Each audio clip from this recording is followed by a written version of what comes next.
And joining us online in this brave new digital world is a wonderful friend of the entire Caribbean from her time as Foreign Minister of Canada, and now as Deputy Prime Minister and Finance Minister of Canada, Chrystia Freeland, who has played an instrumental role from the perspective of the G7 in bringing forth this new paradigm that we're about to describe here today.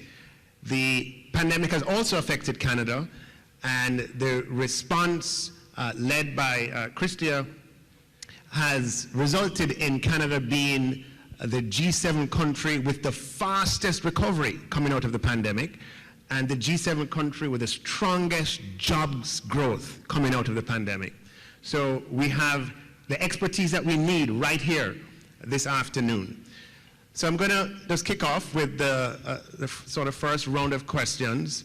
The conjunction of economic forces that the world faces today includes pandemic and war, includes escalating fuel prices and food prices, historic global inflation, at the same time that advanced economies are entering the monetary tightening cycle. It's a good time to talk about resilience and sustainability, but, you know, and I'm going to ask each of you from your own perspective, Kristalina as Managing Director of the Fund, Prime Minister Mottley as the Prime Minister of a small island developing state, and Chrystia as Finance Minister of a G7 country, to approach this from your own perspectives. How do, starting with you first, Kristalina, how do small countries in the Caribbean, in this context, think about resilience and sustainability? Thank you, Prime Minister Mottley, for bringing us to Barbados, not only to discuss our very good cooperation with Barbados, but also to have a meeting with the broader region. And it is the right time to have that engagement. Why? Because we are experiencing a crisis upon a crisis, and here, because of climate shocks, there could be even more to come. So for the whole world, what is very clear from the last 2 years, if it wasn't clear to us before, is that we do live in a more shock-prone world. And shocks very rapidly go around the globe. A small virus originates in Wuhan, in China, and then it goes within weeks to all continents. A war, Russia starts in Ukraine. It is causing price shocks here in the Caribbean, with food and energy prices shooting up. And for the Caribbean, there is also the specificities that you know very well. These are small economies that have less diversity of response capacity as a result. And the Caribbean is particularly vulnerable to what we are already experiencing, a changing climate. So how do we think of the Caribbean? First, we recognize that quite a number of countries, exactly because you are the front line in this shock-prone world, have taken decisive action over the last years to build strong capacity to buffer themselves against these shocks. I would put a very simple analogy. The same way a person with strong immune system is more resilient to COVID, the economies in the Caribbean that have taken decisive action to strengthen their buffers, to strengthen their fundamentals. When the shock hits, are more able to sustain it. And the lesson from this is to everyone, do as much as you can to build that economic financial resilience. Second, the region is incredibly strong because of its people. I am never ending my impression when I communicate with people in the Caribbean of the ability to help each other and the ability to recover quickly when a shock comes. And third, what I saw here today, very encouraging, is more cooperation among the countries in the Caribbean. Together, you're stronger. And what I would aspire is that the IMF, in our work, we turn into a resource for you individually, but also collectively, to be stronger for the future. And this is where the Resilience and Sustainability Trust comes.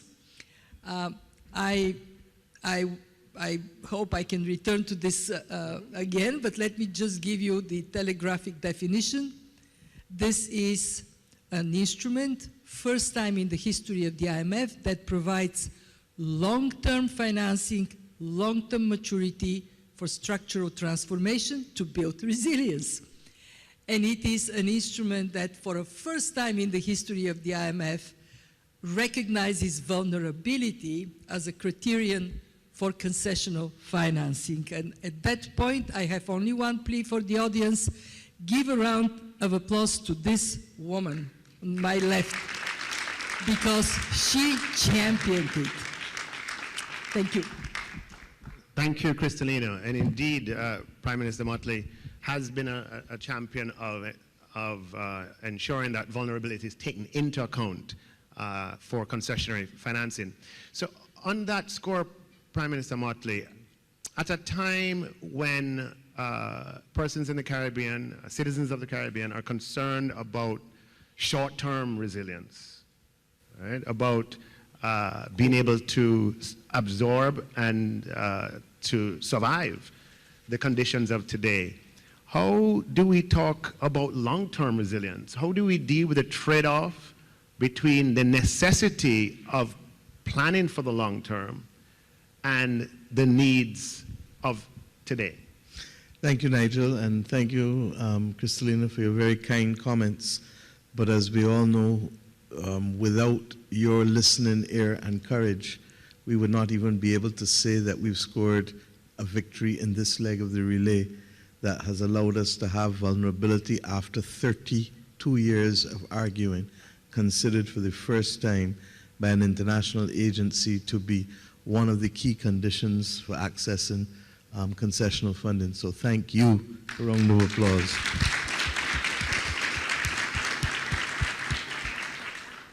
Let me say that we in the Caribbean have long known how to walk and chew. We had no choice. We were transplanted into this region and we had to survive. And survival, therefore, is part of our DNA. There is no doubt that our people are consumed now with how to cope, because that's really what we're talking about, how to cope with the increased food prices, the increased fuel prices, all of these things. Up until this morning, I had ministers on the radio trying to speak to these issues.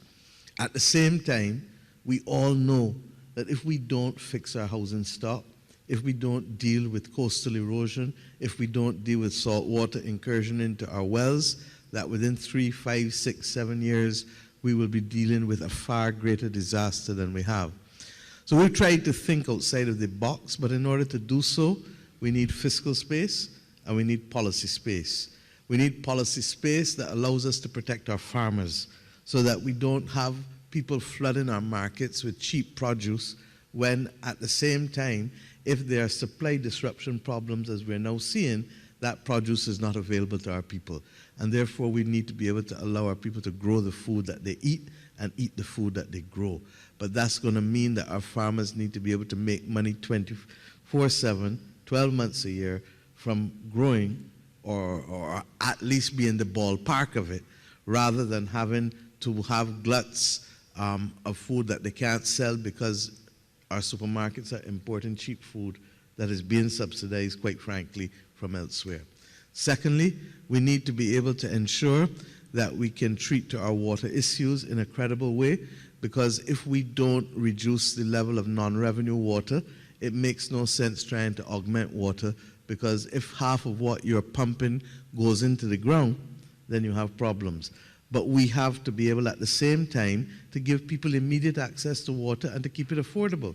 So that's going to mean, therefore, that we have to find ways, and in Barbados, what we did was to try to find a way that broadens the base but protects the most vulnerable by ensuring that there is a lower tariff for the first 8 cubic meters of water usage, another tariff for 8 to 20 cubic meters, and another tariff for over 20 cubic meters, and that we then have a separate tariff for agricultural access, because equally, as one of the 15 most water-scarce countries in the world, if we don't find a way of giving people access to water, asking them to grow what we need is just a useless concept. Thirdly, we need to ensure that we wean our people immediately off of fossil fuels, while at the same time giving them an opportunity to earn money. The revolution in renewable energy must be that. It must not be seen as something that consolidates wealth either domestically or allows for a dilution of wealth because of people coming in with foreign capital. And therefore, what we've tried to do is to partner the revolution in renewable energy with things that people need urgently.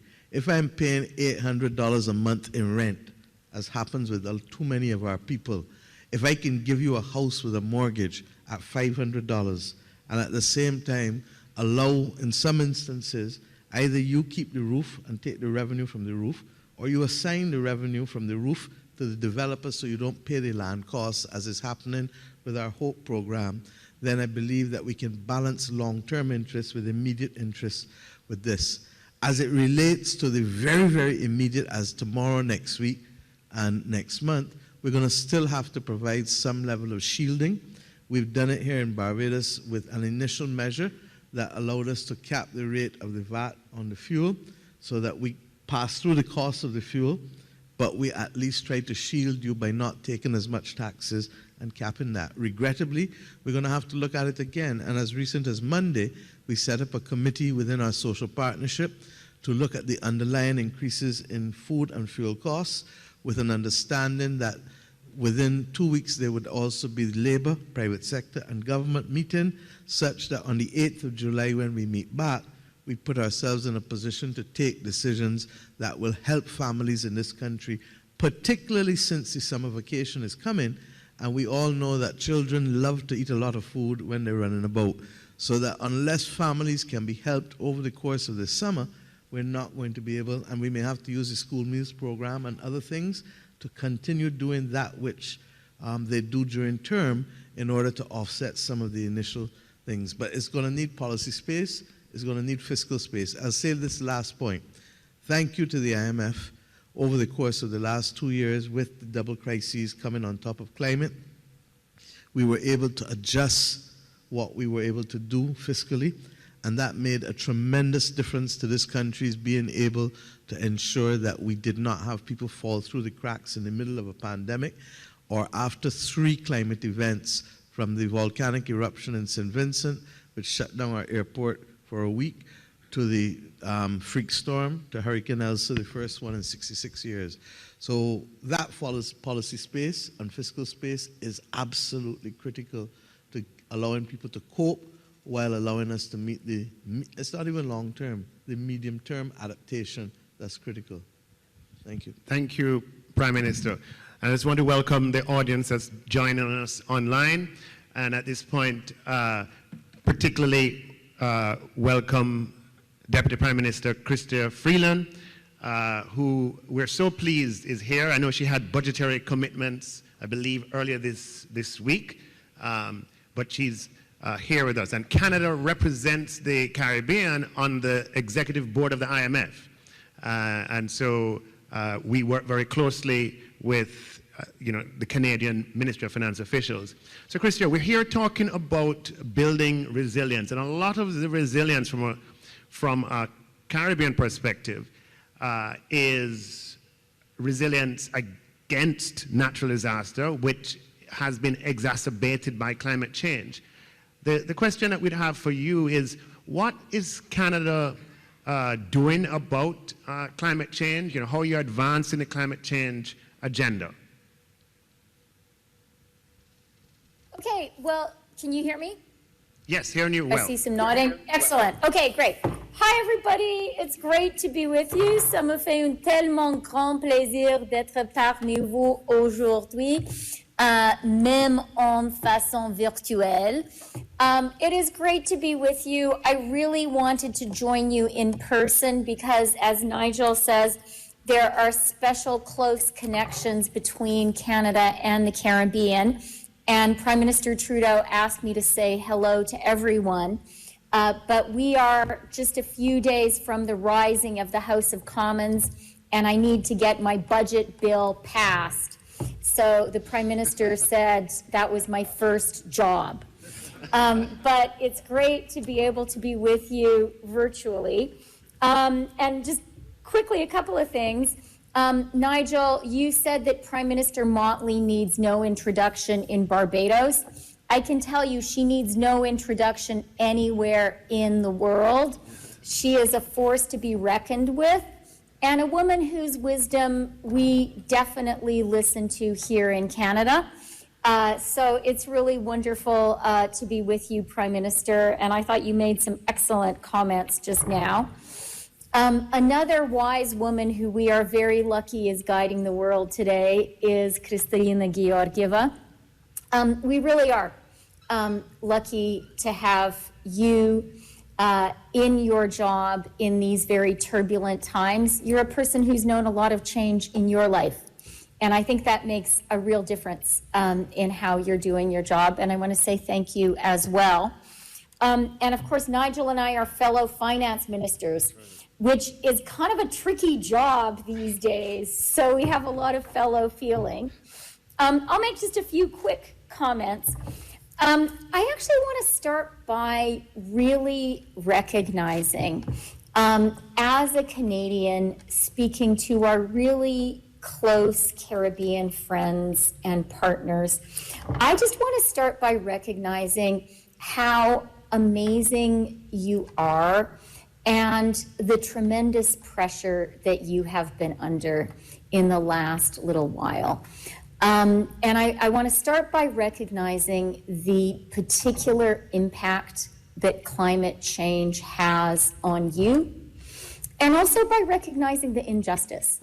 The countries, the rich industrialized countries, have benefited a lot from the burning of fossil fuels over a long period of time, and yet some of the deepest, earliest damage that climate change is doing is happening to you.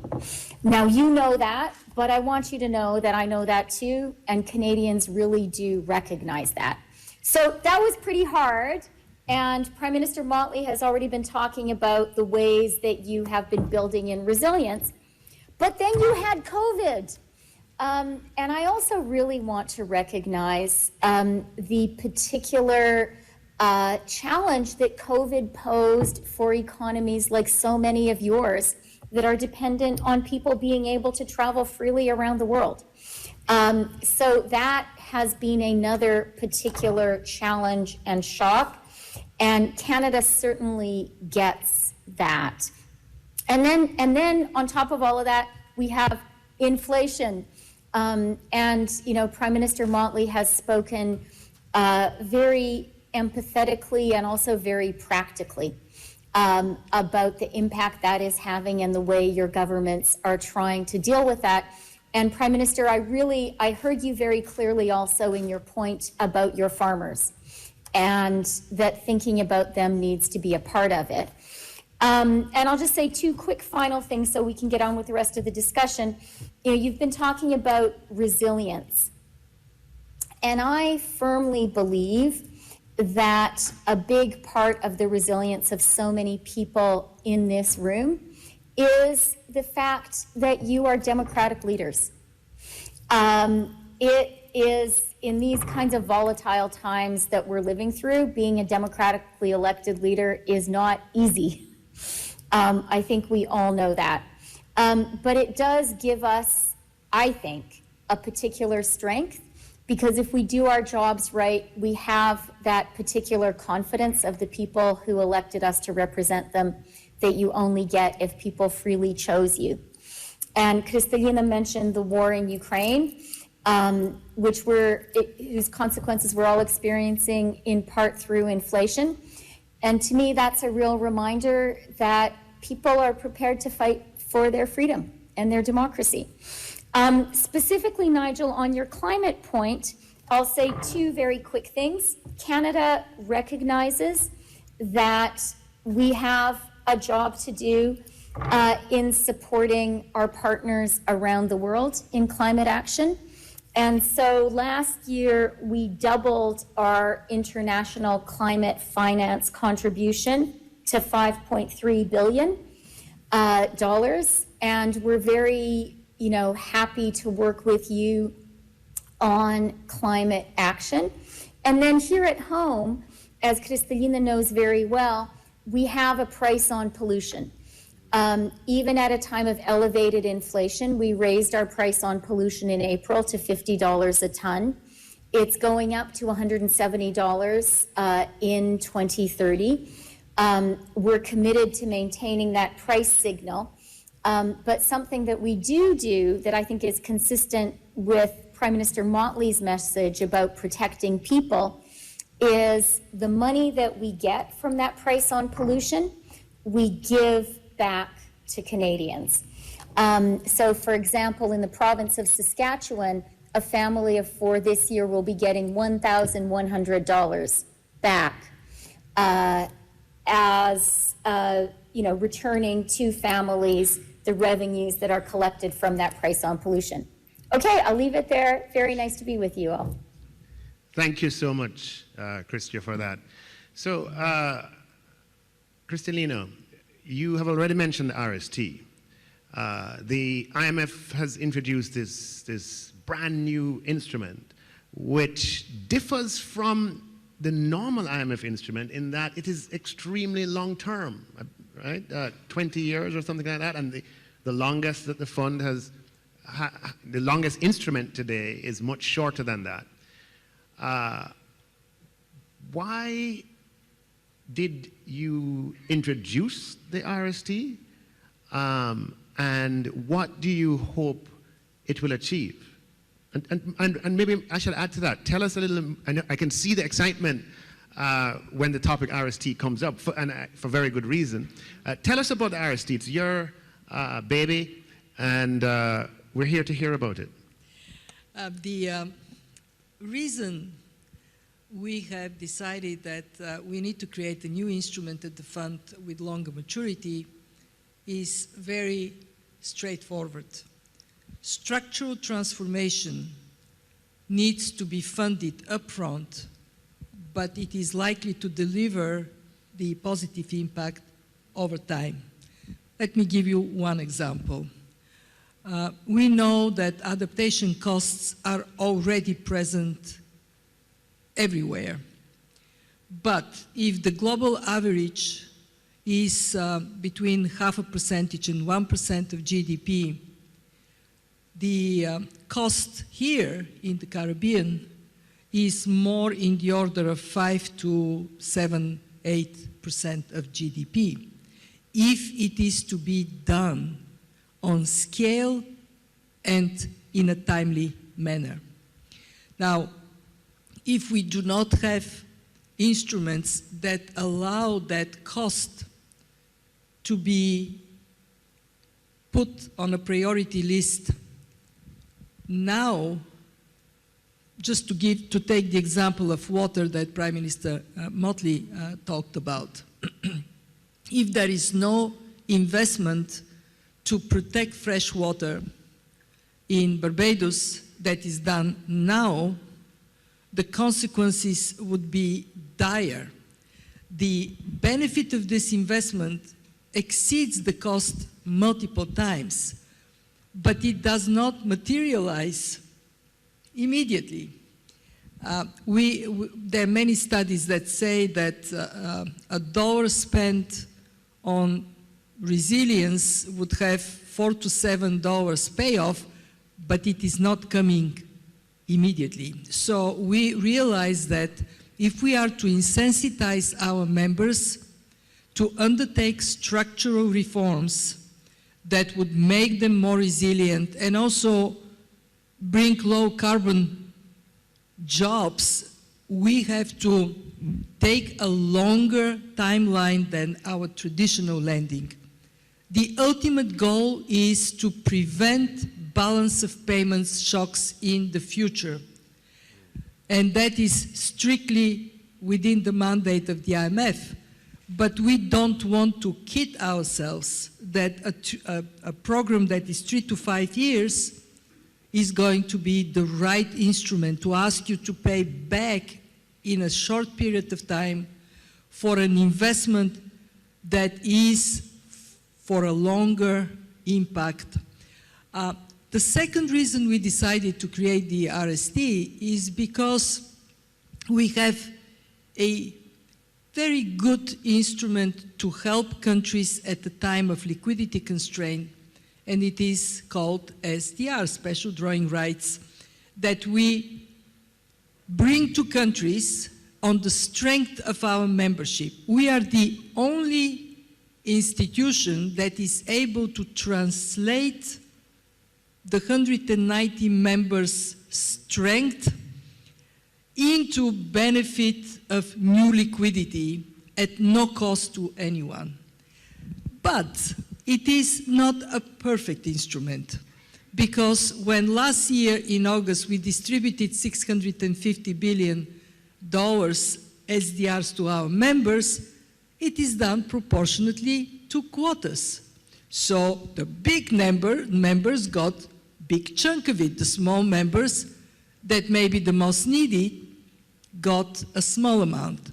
So last year we proposed to our members in strong reserve positions, give us back some of your SDRs and we would lend them at concessional terms. But then we thought, would it be fair that we only lend to our poorest members? We have an instrument called Poverty Reduction and Growth Trust. And then we agreed, and it is the innovation that we already talked about, that it should be open to middle-income countries that are vulnerable to climate shocks. What is the picture today? In April, our membership endorsed, our board approved, and then we have shared with our ministers, including Chrystia, the RST design, and I would upfront accept that while it is good, it could be, in the eyes of some, even better. Why? Because access is still related to quotas. 150% of quota for a small country is a relatively small amount. But in the future, we can address these issues together. We have received already pledges of around $40 billion, and we got these pledges listed on the day of our IMFC meeting. This is the governing body of the IMF. And I'll tell you, I was close to tears because I knew we would get pledges. But we have a target of at least 45 billion. And to get 40 billion within one meeting, it tells me that this is the right instrument. It is something that everybody accepts is right to do. We will be starting commitments to countries from October on. In meanwhile, we are collecting the pledges, putting the infrastructure, how we are securing this fund money to not get lost. And we are also rapidly preparing ourselves to work with other institutions, so when we engage with the country, it is on a foundation already there for climate action. I want to finish by saying I appeal to you, the Caribbean, lead the way. You are the region that is most pressed, but you're also the fastest learning region. So we count on you, and you can count on us. Actually, when I walked in the room, I looked at the picture and I saw that I'm with the same jacket on the picture that I have now. And that is to say, here is the new IMF. Truth in advertisement. Ah. Brilliant. Very well. So just to in summary, Kristalina, tell me if I have it right. The RST 20-year tenure, right? So it's a loan over 20 years. 20 years, 10 and a half years grace. And 10 years grace. 10 and a half years grace. Which means that a country that accesses the RST today does not pay anything back for the first 10 and a half years. Exactly. And that is exactly to give that fiscal space that Mia talked about, the fiscal space to take the action that is costly, but paramount for resilience of the country. And then just for the final, one of the other components of the innovation is that concessionary financing like this normally would not be available to middle-income countries in the Caribbean. Is that correct? Exactly. But this time it is available. This is really yeah. brand new. And I would tell you, I believe strongly that this should lead the way for others to follow, especially when it comes down to building resilience to shocks, and in this particular case, to climate shocks. So I hope that in some time you would see us here lined up, a number of leaders of organizations united to do the right thing. Yeah, on behalf of if I may, the Caribbean people, just to express appreciation to you, Kristalina, even though we're not finished yet, for this innovation. This is really remarkable. Please, a round of applause.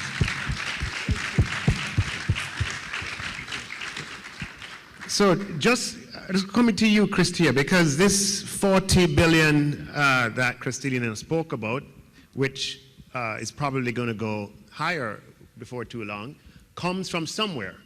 And it comes from wealthier countries with strong external positions reallocating their SDRs and making them available through the form of this Resilience and Sustainability Trust. Can you expound on, and Canada is a leading member who is engaged in this reallocation. Can you expound on why Canada is doing this, and probably give us your ideas as to how we could get other wealthier countries who are in a position to similarly make this reallocation? How could we get them to the table, or how could the fund get them to the table? Sure. Well, thank you for the question, Nigel. And let me just say, Canada has contributed $2.44 billion to the RST.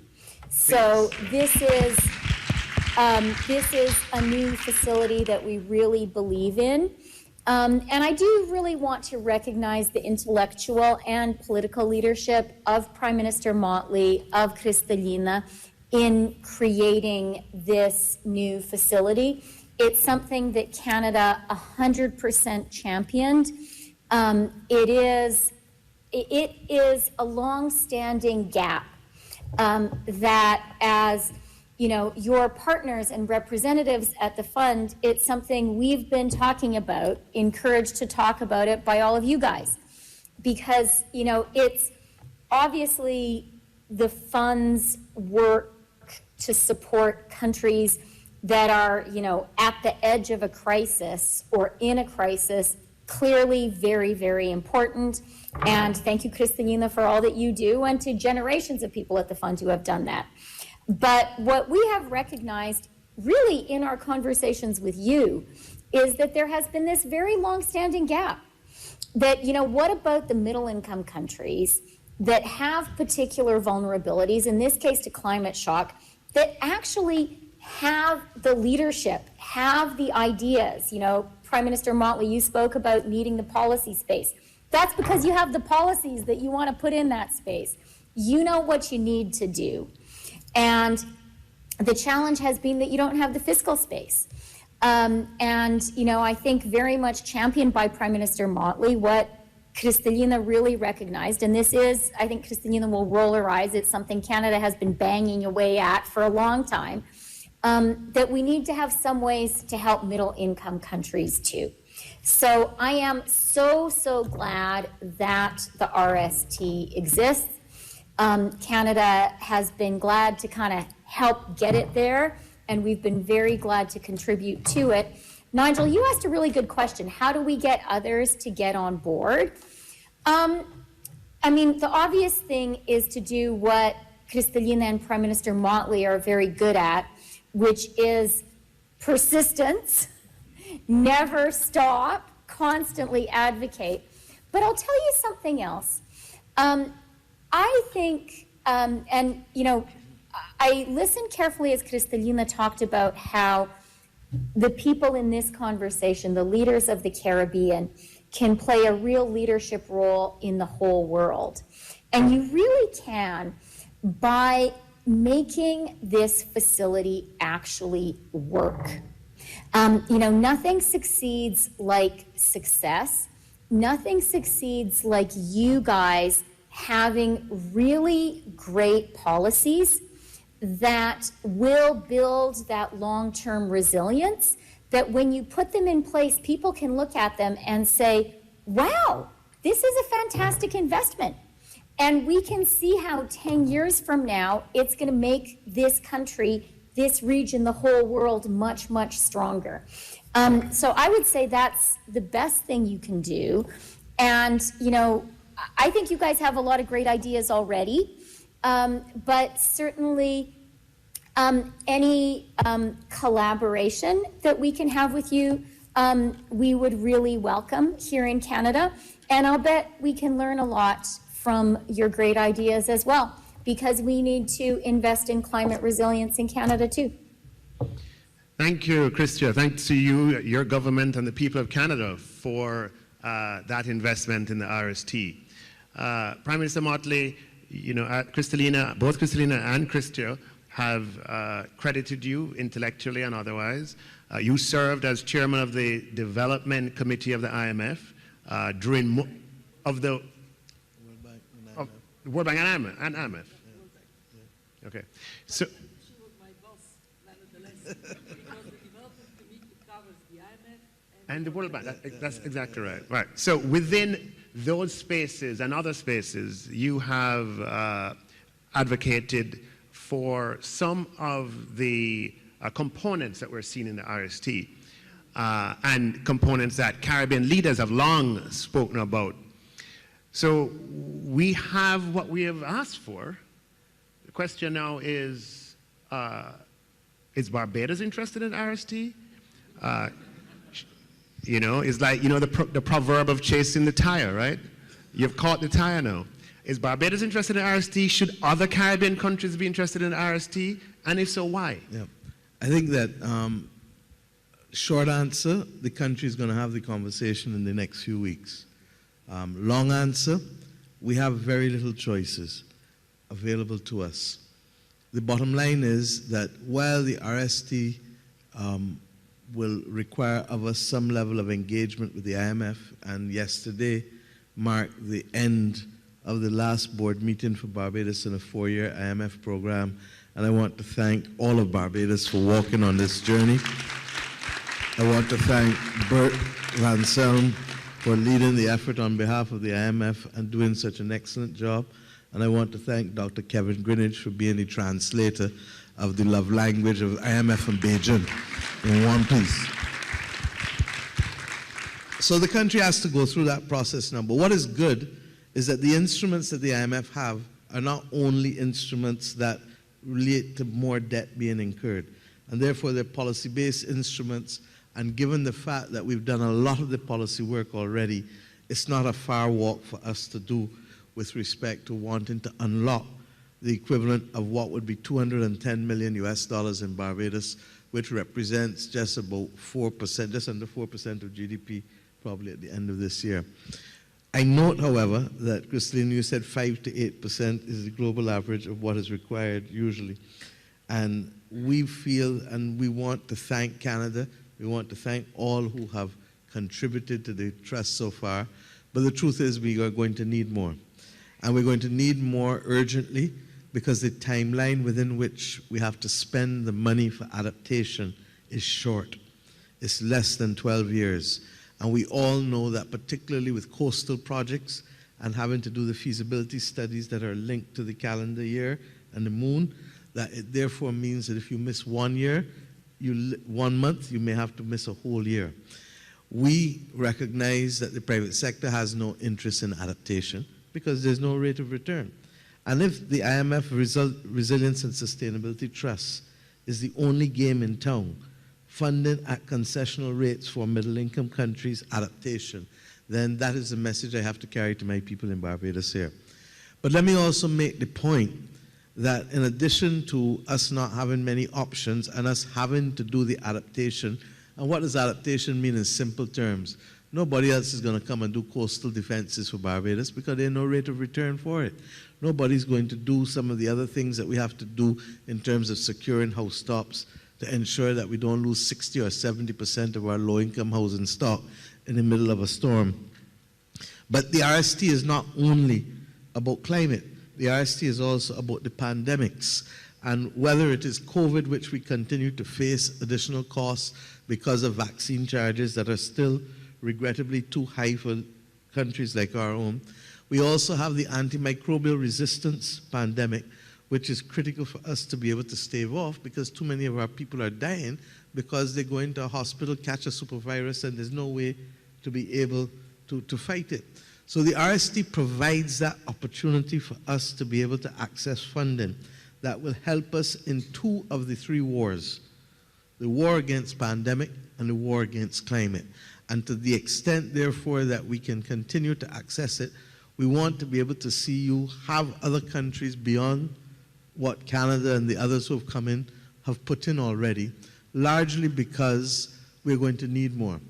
The point that I want as a precautionary point to make, though, is that if we are owning the costs that have been caused by others because of their behavior in the building of the Industrial Revolution, where we, by the way, financed it through our blood, sweat, and tears, and are now on the front line of the war that has caused this damage because of the actions of the Industrial Revolution, then I feel that we really have to say to the G7 and the G20 countries that we are at that moment in time, that if you miss this bus in the next decade in allowing us to get it right, then you're going to have a new war to fight.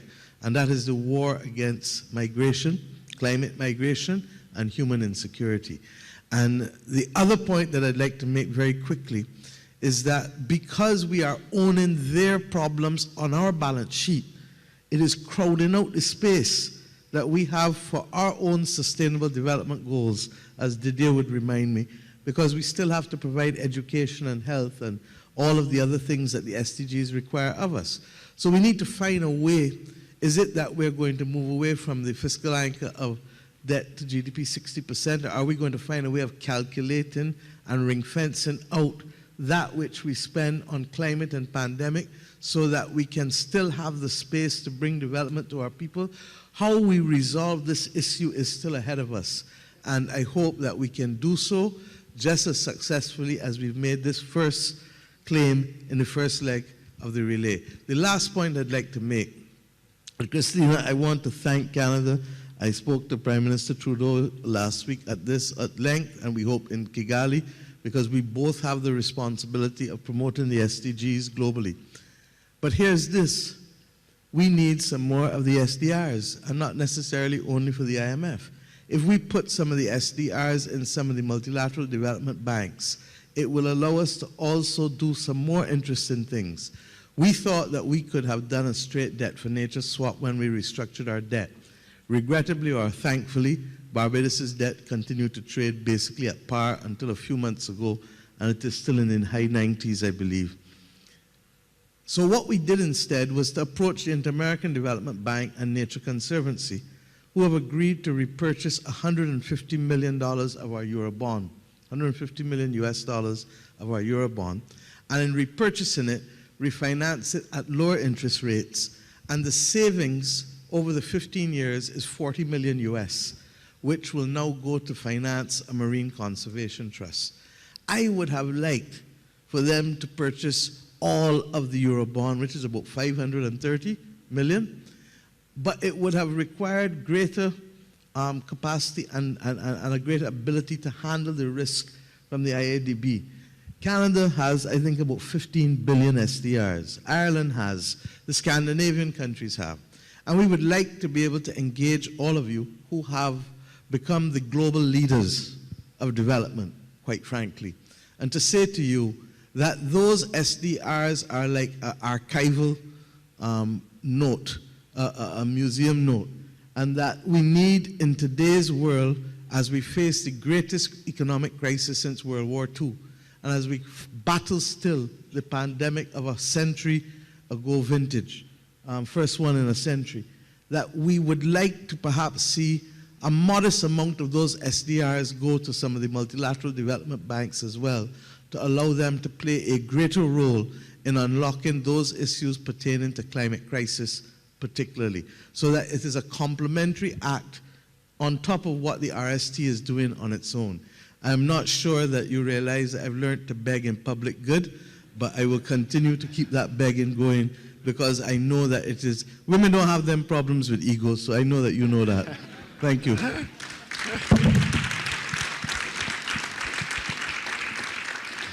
You keep begging, Prime Minister. You know, we'll collect. You behaving like the typical man too, that when a woman beg, you benefit. So, Kristalina, you hear Prime Minister Mottley, and the essence of the point is that, look, 45 billion is a lot, and we're very thankful and grateful for it. But we also acknowledge that the resilience agenda, the climate change agenda, calls for resources that far exceed that in quantity. I've heard you speak about the potential catalytic effect of this 45 billion, that it can crowd in even more, which would be great. Can you just expound on that and explain to us how you think this RST can have a catalytic role in the Caribbean? Let me first confirm that women have no big ego and we have no problem to beg. As Chrystia would vouch, when we had a meeting of the G7 finance ministers, that is exactly what I did. My message was and is, we got the notional 20% of SDRs committed, and that's great. That's really great. It takes something that on its own, yes, it is valuable, but we make that value much higher.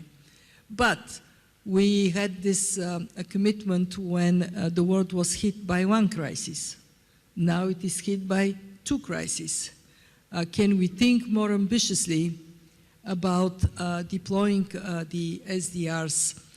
And I think, I mean, we of course have to recognize, and I say that very seriously, that for our members in a strong reserve position, they have to protect the reserve asset quality of these SDRs. Otherwise, they become meaningless. So there is a caution that is driven by the interests of making sure that the SDRs continue to hold on their reserve asset quality, on their value. But this is an important conversation, so I would say to Prime Minister Mottley that we heard from Minister Freeland a very important message. Make it a success and there will be more. And I would echo that. So let's roll our sleeves. We have something, 45 billion, not trivial. Let's make it work, and then we have a leg to stand on and talk about more. For the regional development banks, I was actually among the first to say, let's see how we can collaborate, and maybe there is a channel to be used. At this point of time, there are two obstacles, and they're serious. The first one is that for about half of our members, for legal reasons, for domestic legislative reasons, they only can channel SDRs through the IMF because we are the institution granted with issuing the allocation. The rest, and I believe Canada can be more open, but we do not want to divide the membership. We want to say, let's go in this together. And the second very practical reason is that to create a mechanism that protects the SDRs for those who own them, we have worked at the IMF and we came up with something that is credible. We go further with the development banks, then we have to work on that mechanism. And on balance, I prefer to go fast. So let's move and then continue the work. And one of the important things to remember is that by doing projects, we are going to work with other institutions. Already we are talking to the Inter-American Development Bank, to the African Development Bank, to the World Bank, how we can collaborate and then leverage the resources for higher impact. I am very keen to, where this is possible, to seek private sector involvement, because perhaps bringing down the risk for a private investor in some countries can significantly increase the resources that are becoming available. And we will put a matrix to measure leverage. So here is our funding. How much have we moved in the right direction for the right policies? It is our intention to be an example of collaborative approach, because no institution, no country can solve the problems we are trying to address alone. And I want to see how the RST is also an instrument for collaboration with those that we partner, but especially with the countries and the regions. Can I say one more thing? Yeah, thank you. And it is why we believe this work is absolutely paramount. Because if we don't build resilience, resilient people that are educated, healthy, with good social protection, resilient planet that can be there for the next generations and serve them as it serves us, and a resilient economy, one that, like in Jamaica, like in Barbados, has strong fundamentals, strong buffers, and can function competitively. If we don't do that, the implications for the future are really dire. What it would mean, to put it in simple terms, is after a century or more of every generation living better than the previous one, we may end up being the first generation to interrupt this trend or even reverse it. We cannot possibly do that to our children.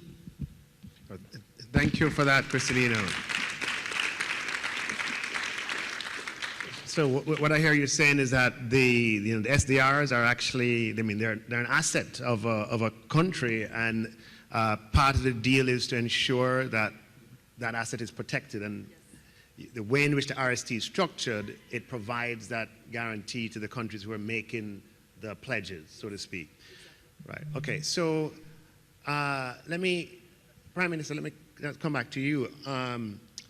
The financing that's required, as we know, for a sustainable agenda across the world, for climate change agenda, is significant.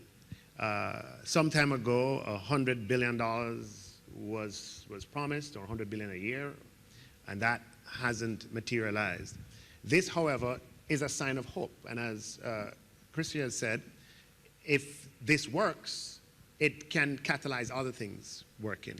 Can you just share some thoughts on what you think the international community could be doing, or what more could it do outside of this reallocation of SDR rights to make more financing available for a green agenda, for a sustainability agenda, for a climate change agenda? Well, let me say first, thank you, Nigel, and I thank Kristalina for her explanations on some of the issues, and believe you me, we are aware of that, and that's why our requests on even the SDRs is modest with respect to some of the complementary functioning. Look, the world needs to do more, and Kristalina's last point is haunting. Will we be the generation that says to our children that you will be worse off than we were, when we were the beneficiaries of being better off than every previous generation, simply.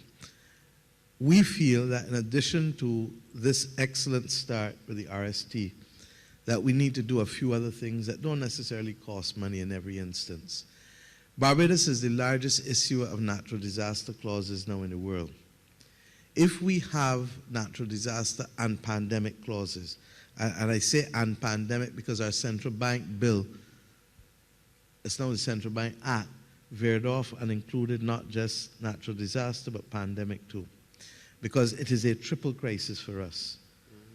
If we see those included in loan instruments, the lender loses nothing because they've kept whole. They're kept whole, and in my view, they probably should lose a few basis points, but they're kept whole, and the money is paid back at the back end. We extend the loan by 2 years. But the borrower has the fiscal space. In our case, it would equate to 18% of GDP in 2 years. Now, we're getting 4% of GDP with the RST. With the natural disaster clause, we will get 4.5 times that amount to be able to deal with a population that is largely underinsured or uninsured. So the acceptance of those clauses into our instruments will bring tremendous certainty, ironically, and reduce the risk, and hence should reduce the cost of capital in a way that the status quo does not allow for now.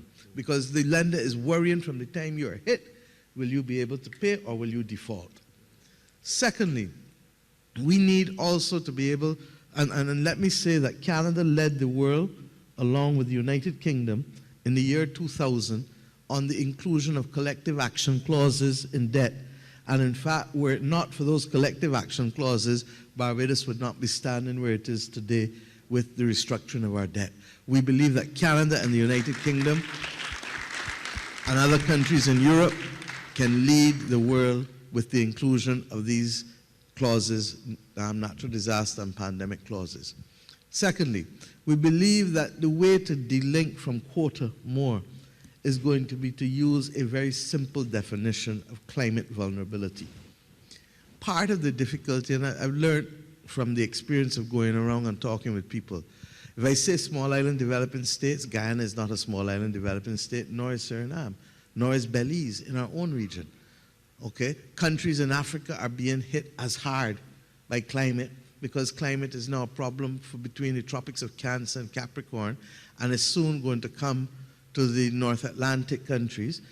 We used to have a saying, coming to a station nearby, tune in. Well, the climate crisis is coming to the North Atlantic countries any minute now. It's already there, in fact, but it's going to be worse as we go on. We believe that we have to stop and to get people to understand that the definition of climate vulnerability ought to be the mechanism used. And what simply could that be? And we're not saying that it must be, but if we don't put something on the table for discussion, it will not be. The possible determines the probable. The definition Barbados believes that should work is that if you have a high probability of a climate event or a series of slow onset events within the next 2 years that can cause you to lose 5% of GDP, then you should be considered climate vulnerable. Now, as I said, the technicians will take that and kick it about, but what it does is to allow us to have a laser-like focus on what potentially is there. Thirdly, we believe that there has to be a far greater open mind to facilitating new instruments and new possibilities. There is too much, because the world is so inequitable, there is too much philanthropic capital that has been garnered as a result of excessive and egregious profits for decades. We need to find a way of having the blended finance to be able to right-size the double jeopardy that we face with respect to allowing more philanthropic capital to be able to help de-risk a lot of what the private sector faces and to be able to assist the governments with the adaptation expenditure. Similarly, Kristalina spoke about some other things just now in terms of de-risking. We need to perhaps use more innovative instruments, taking first loss and allowing the first loss to be able to allow the private sector to say, okay, I'll stand up and take a little more. And thirdly, we need to recognize, and this we do with respect to the reform of the international financial institutions. The IMF is already reforming itself under Kristalina's leadership. We want to go even further, but the World Bank, regrettably, is still now a relic of 1945, catering to 1945 issues, and has not found itself into the 21st century.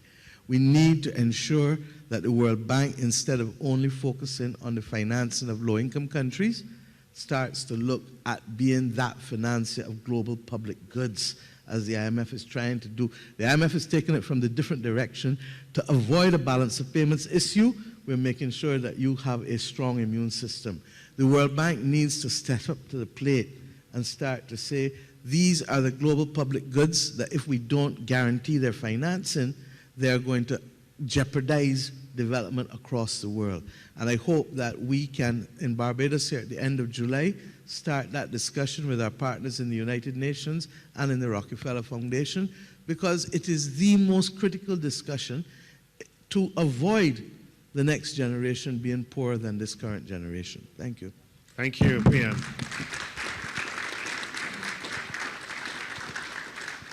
So Chrystia, Canada has been a leader in climate financing. Let's recognize that.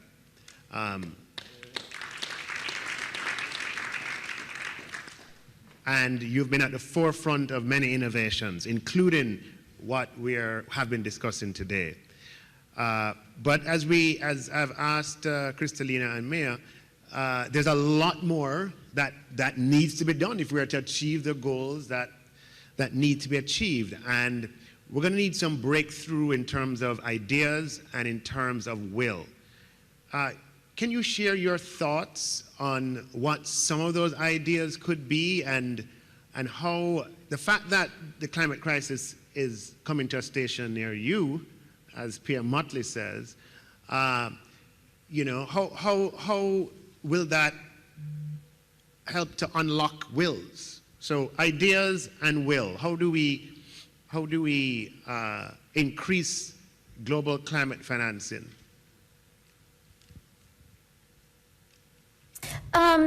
Well, thank you for the question, Nigel. And I do want to say, Prime Minister Mottley, that was your comments just now were really excellent and thought-provoking. And I really love the vision that you have for how we have to bring our global institutions up to date for the challenges of the 21st century.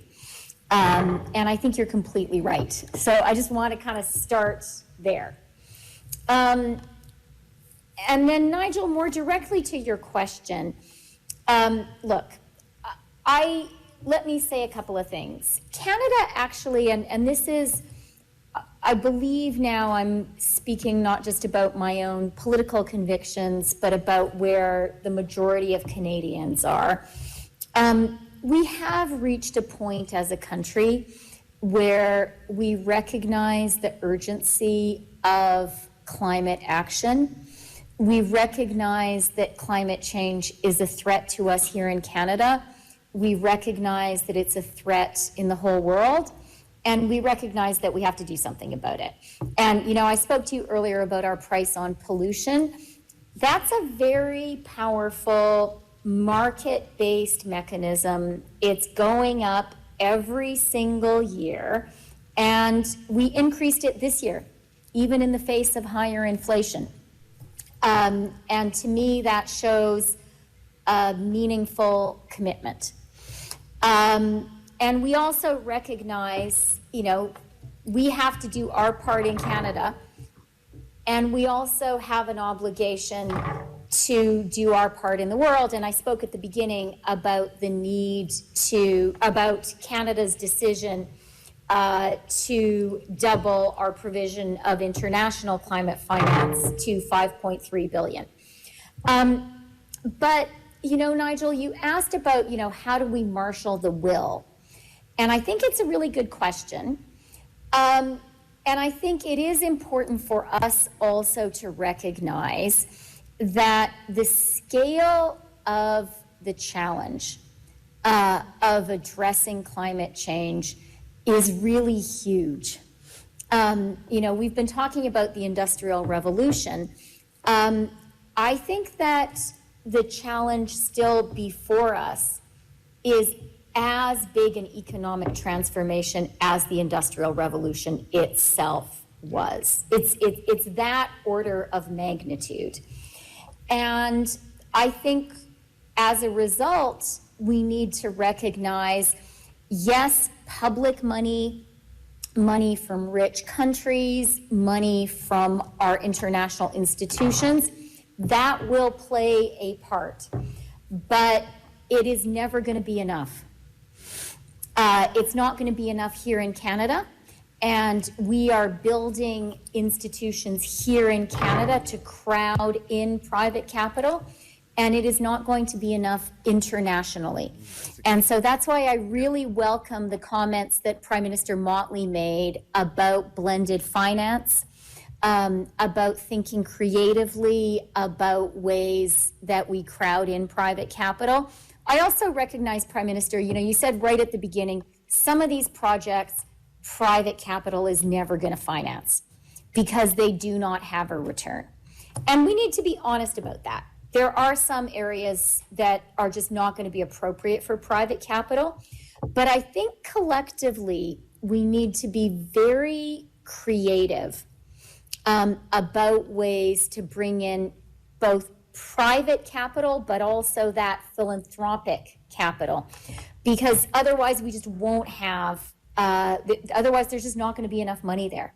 And Canada is, you know, we're very focused on this. We're looking at things we can do at home. We've set up something called FinDev Canada, which I know, Nigel, we've actually been working a lot with Jamaica on, to try to work on some of these approaches when it comes to development. And, you know, I just really welcome this conversation, and I hope that we can continue to work on some new approaches, because we really need them. Thank you very much, Chrystia. Unfortunately, that brings us to an end. We've exhausted the time. It's gone by really quickly. I thought it's been a very substantive and useful discussion. Ladies and gentlemen, please join me in thanking, first of all, Deputy Prime Minister and Finance Minister of Canada, Chrystia Freeland, for joining us. And thanking our host, Prime Minister Mia Mottley.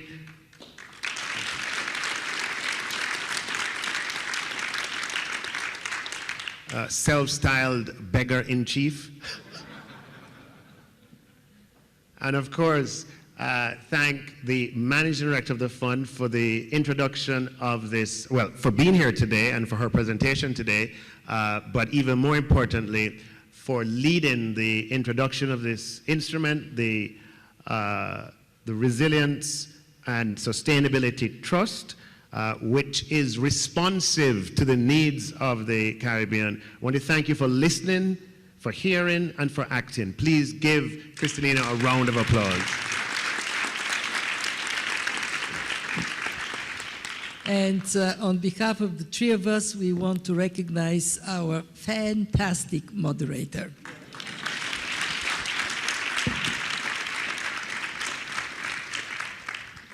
Thank you all very much.